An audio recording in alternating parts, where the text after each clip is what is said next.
É início de 2006 e a guerra global ao terror está em seu quarto ano. Liderada pelos Estados Unidos e lançada em resposta aos ataques terroristas de 11 de setembro, a guerra contra o terror agora se estende do Oriente Médio, às Filipinas e até a América do Sul.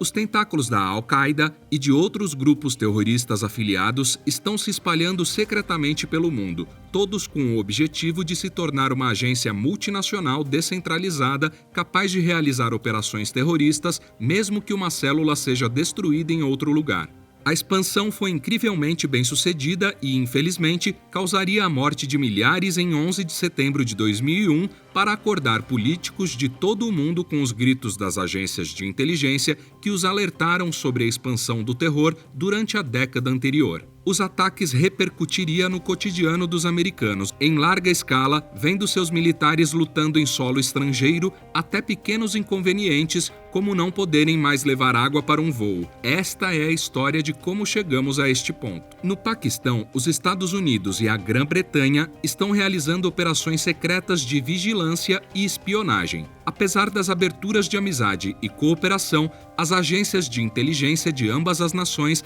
alertam seus governos de que os paquistaneses estão ajudando e incentivando secretamente a Al-Qaeda, o Talibã e outras forças insurgentes que chegam ao Afeganistão. O governo do Paquistão proibiu as forças da OTAN de realizar operações ofensivas contra redes terroristas dentro das áreas tribais das montanhas, alegando que não deseja uma expansão das hostilidades em sua fronteira. Secretamente, porém, oficiais de inteligência do Paquistão coordenam rotineiramente a travessia de terroristas insurgentes da fronteira montanhosa do Paquistão com o Afeganistão e fornecem armas, suprimentos médicos e até treinamento. Por sua vez, os governos dos Estados Unidos e da Grã-Bretanha continuam buscando a cooperação do Paquistão, que possui várias rotas importantes de reabastecimento para o Afeganistão e acredita que pode influenciar os paquistaneses para irem para seu lado. Isso provará ser uma suposição completamente errada, mas enquanto isso,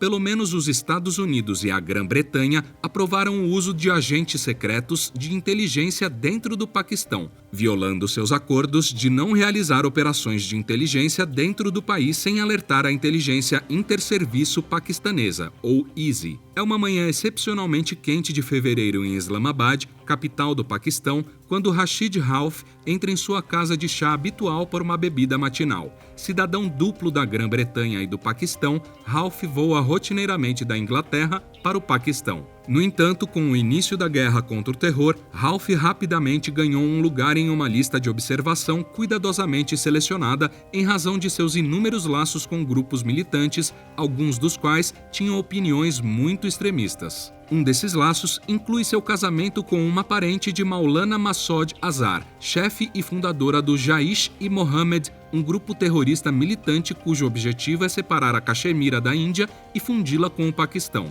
Por semanas, Rauf está sendo gravado encontrando-se com representantes de várias instituições de caridade criadas para coletar doações para as vítimas do terremoto de 2005 na Caxemira, um terremoto devastador de magnitude 7.6 que matou mais de 80 mil pessoas. No entanto, algumas instituições de caridade estão ligadas a grupos extremistas e acredita-se que os fundos estejam sendo usados para alimentar atividades terroristas. As suspeitas dos agentes britânicos que seguiam Rauf só aumentaram quando ele se encontra com jovens muçulmanos conhecidos por terem participado de mesquitas extremistas. Cada vez mais parece que Rauf é um elo crítico na cadeia de um ataque terrorista em expansão. Uma associada de Rauf, Abdullah Ahmed Ali, compra uma passagem para a Grã-Bretanha do Paquistão no final de junho. A essa altura, a vigilância de Rauf havia se expandido para seus companheiros mais próximos e acreditava-se que os dois homens estavam cooperando juntos em uma conspiração terrorista ainda desconhecida contra a Grã-Bretanha. A vigilância americana dos ativos da Al-Qaeda confirma que esse plano existe, mas pode oferecer poucos detalhes adicionais. Quando a bagagem de Ali chega à Inglaterra, a polícia britânica abre secretamente a mala e descobre pacotes de Tang, um refrigerante em pó, e um grande número de baterias. Imediatamente a polícia fica em alerta e os parlamentares britânicos aprovam o que se tornará a maior operação de vigilância do Reino Unido, reunindo um total de 220 oficiais dos vários serviços policiais, antiterrorismo, militar e de inteligência da Grã-Bretanha. Outro homem, Assad Sarvar, também vinculado a Rauf e a Ali, é então observado comprando objetos que parecem não atender às suas necessidades diárias, e ele é observado descartando um grande número de garrafas vazias de peróxido de hidrogênio em um centro de reciclagem. Sarvar e Ali são vistos reunidos em um parque no leste de Londres e, com evidências crescentes, o MI5 entra secretamente no apartamento de Ali e descobre o que parece ser uma fábrica de bombas caseiras. Instalam secretamente câmeras e microfones. Nesse momento, a Al-Qaeda declarou publicamente uma ameaça à aviação britânica e fontes de inteligência americanas confirmam a veracidade da ameaça, embora os detalhes e a metodologia do ataque suspeito continuem sendo desconhecidos. Para os britânicos, fica claro que Ali e Sarvar têm participação na trama e suas suspeitas são confirmadas quando, em 3 de agosto, Ali e outro homem, Tanvir Hussein, são filmados no apartamento de Ali construindo dispositivos explosivos com garrafas de refrigerante. No dia seguinte, agentes britânicos monitoram Ali enquanto ele passa 2 horas em um cybercafé pesquisando cuidadosamente os horários internacionais de voos. O objetivo parece ser voos britânicos para a América do Norte, com 5 cidades dos Estados Unidos e 2 canadenses. Em 9 de agosto, a polícia britânica faz uma emboscada e prende 24 suspeitos, incluindo Sarvar e Ali. Entre os suspeitos, há um oficial britânico disfarçado que se infiltrou no grupo e alertou as autoridades de que um ataque era iminente. À medida que a investigação se aprofundava, os detalhes da trama começaram a se reunir e uma proibição imediata de líquidos a bordo de voos comerciais foi instalada. De volta ao Paquistão, Rauf é preso, mas não é considerado culpado por um tribunal paquistanês. Ele seria morto em 2008 por um ataque de drone dos Estados Unidos. Então, o que exatamente era o plano? E por que agora só podemos transportar até 100 ml de líquido em um voo comercial? A trama terrorista envolvia o uso de embalagens de refrigerante cheios de peróxido de acetona e peróxido de hidrogênio, que seriam coloridos com tangue para se parecerem com refrigerante normal. Uma vez a bordo, o peróxido de hidrogênio seria injetado no peróxido de acetona e, em seguida, uma pequena quantidade de explosivo escondido dentro de uma caixa de bateria AA seria usada como carga explosiva para detonar a bomba principal. Essa carga seria detonada ligando a garrafa de explosivos a uma lâmpada e uma câmera descartável, com o flash da câmera provocando a explosão. A explosão seria grande o suficiente para abrir a fuselagem de aviões como Boeing 777 e Airbus A330, o que seria feito enquanto o avião estivesse se aproximando sobre uma grande cidade. Isso teria derrubado o avião, matando mais de 300 passageiros a bordo e causando resultados devastadores nas cidades movimentadas abaixo, potencialmente matando mais centenas. No total, acredita-se que, se a trama tivesse sido bem sucedida e todos os aviões-alvo caíssem,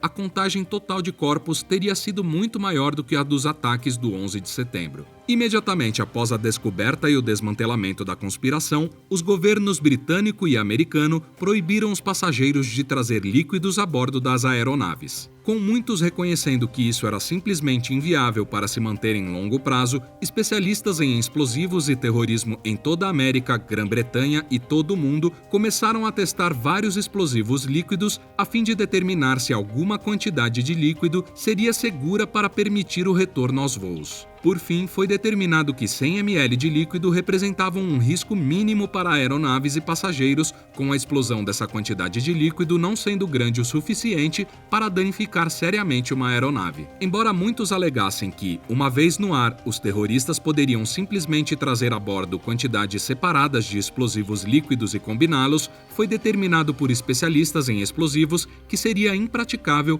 e pouco realista que os líquidos explosivos fossem misturados com segurança em um composto explosivo em funcionamento. Em vez disso, os terroristas acabariam arruinando a mistura, que precisa ser cuidadosa, ou detonando prematuramente uma quantidade muito menor do explosivo, ferindo-se gravemente e causando pouco ou nenhum dano à aeronave. Infelizmente, vivemos em um mundo de constantes ameaças e pessoas dispostas a explorá-las para espalhar sua agenda de medo e ódio. Embora nenhuma regulamentação seja suficiente para manter verdadeiramente seguro enquanto voa, os governos de todo o mundo fazem o possível para manter planos terroristas à distância e garantir que você aterrize com segurança em seu destino, mesmo que isso pareça arbitrário e um enorme inconveniente para você no aeroporto. Você acha que a proibição de líquidos pode realmente nos manter seguros em aviões? Por quê ou por que não? Deixe-nos saber nos comentários. E como sempre, se você curtiu esse vídeo, não se esqueça de curtir, compartilhar e se inscrever para obter mais ótimos conteúdos.